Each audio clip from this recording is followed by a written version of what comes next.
$0. The empty soda cans sitting in your recycling bin right now, the ones you were about to crush and throw away, are the components of a solar heating system that can permanently replace your furnace for a single room, eliminate your heating bill for that space entirely, and deliver warm air into your home on a cold, sunny day without consuming a single watt of electricity, without refrigerant, without a compressor, without a service contract, and without sending your utility company another dollar for the privilege of staying warm in your own house. The HVAC industry installs solar air heating systems in American homes for between $4,000 and $12,000. Contractors call them solar thermal collectors. They put them on invoices with line items for materials, labor, permits, and equipment that add up to numbers that make homeowners wince and sign anyway because they believe there is no other option. There is another option. It has always been another option. It costs exactly $0 in materials if you drink soda and about 6 hours of your time on a weekend. $0 versus $12,000. The same physics, the same result, the same warm air flowing into your room on a cold January afternoon. They didn't hide this because it fails. They hid it because it works too well. And I want you to understand the full weight of that statement before we go one step further. Because what I am describing is not a fringe experiment from someone's garage YouTube channel. The solar can heater, a passive solar thermal collector built from aluminum beverage cans, painted flat black and mounted in an insulated box with a glass or polycarbonate front panel, has been tested by engineers, documented by building scientists, replicated by thousands of homeowners across North America and Europe, and validated by basic thermodynamic principles that have been settled science for over 150 years. The device works consistently, reliably, in cold climates, in cloudy climates, in climates far less sunny than the American Southwest. It works in Canada. It works in Minnesota. It works in Maine in February.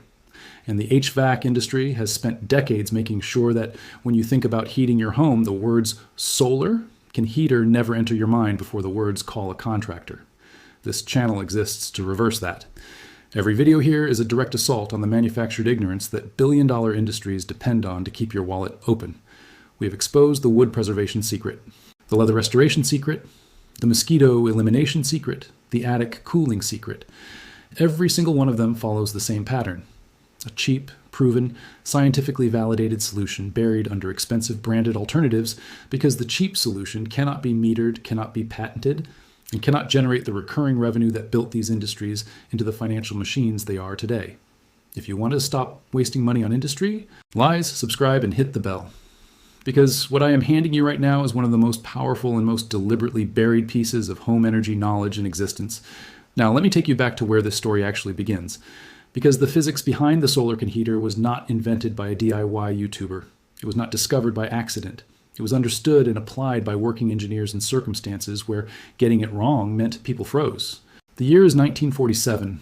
We are in the Swiss Alps, specifically in the research facilities of the Swiss Federal Institute of Technology in Zurich, where a team of thermal engineers led by physicist Hans Thering are working on passive solar collection systems for high-altitude structures. These are research stations, mountain shelters, remote facilities, where running fuel supply lines is logistically impossible, and where winters are brutal enough to kill anyone caught without adequate heat. The Swiss military has a specific operational problem. They need structures at altitude that can maintain survivable interior temperatures through alpine winters without fuel resupply. Thering's team is tasked with solving that problem using only what physics and available materials can provide. What they develop and document is a convective solar thermal collector using black painted metal channels. In the original prototypes, flattened tin cans soldered together in vertical columns, mounted in a south-facing insulated frame with a transparent front panel. Sunlight enters through the transparent panel, strikes the black metal surface, converts to thermal energy, heats the air in contact with the metal channels, and the heated air rises naturally through convection, all flowing out of the top of the collector and into the structure while cooler room air is drawn in at the bottom to replace it. No pump, no fan, no electricity, no moving parts. Just sunlight, black metal, a box, and the fundamental physics of convective heat transfer operating continuously as long as the sun shines on that south-facing panel. The Swiss military adopted the system for alpine shelters. The research was published, the physics was validated. And in the post-war period, as the American economy boomed and the HVAC industry established itself as the dominant and essentially mandatory solution to residential climate control, this documented, validated, zero-cost solar thermal collection principle was quietly filed away in engineering libraries and forgotten by everyone except the occasional researcher and the building scientists who understood exactly why it worked and exactly why the industry had no interest in promoting it.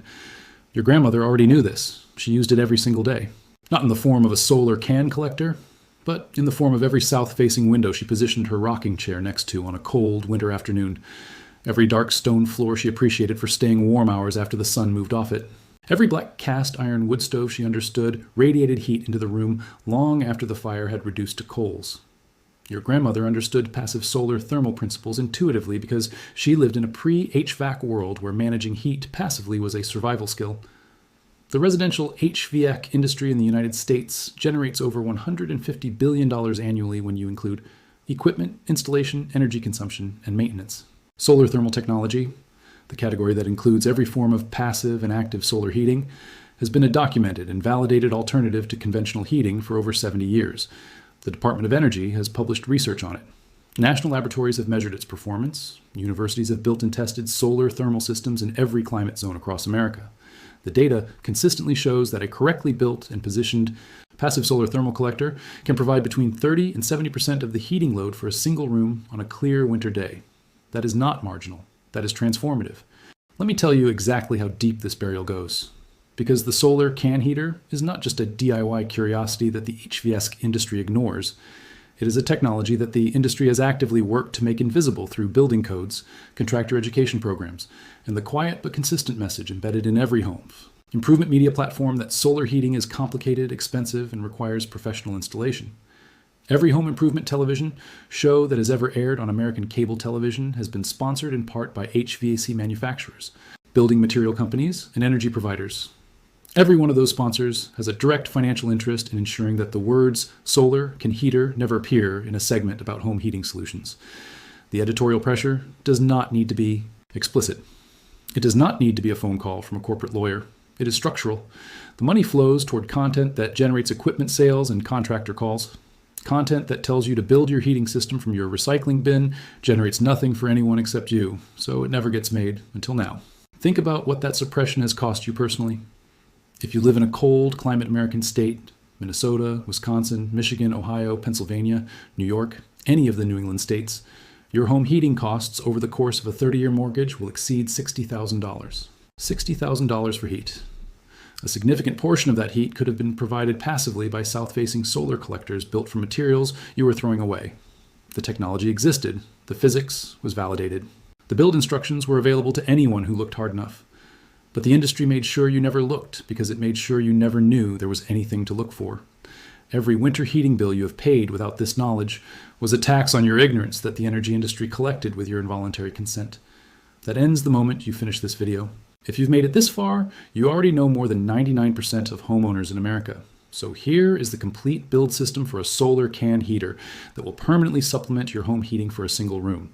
Follow every step precisely because the details determine whether your collector performs at 40% efficiency or 80% efficiency. The difference is in the construction quality and the installation positioning. Step 1. Collect your aluminum cans.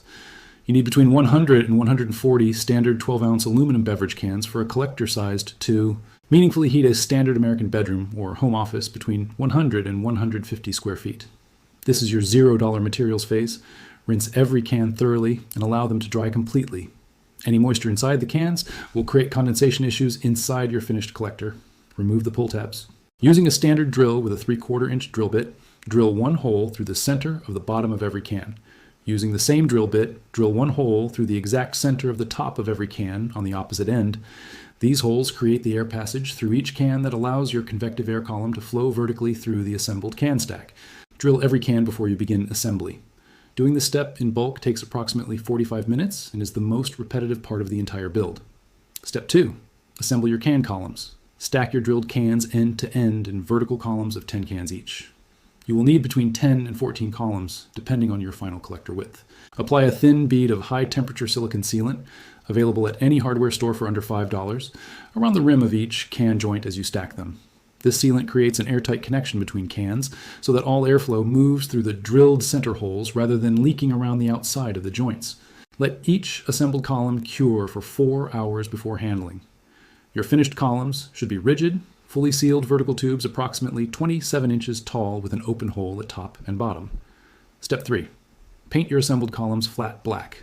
This is the most critical performance step in the entire build and the one that most first-time builders underestimate. Use flat black high-temperature spray paint. the same type used for barbecue grills and wood stoves, rated for temperatures above 500 degrees Fahrenheit.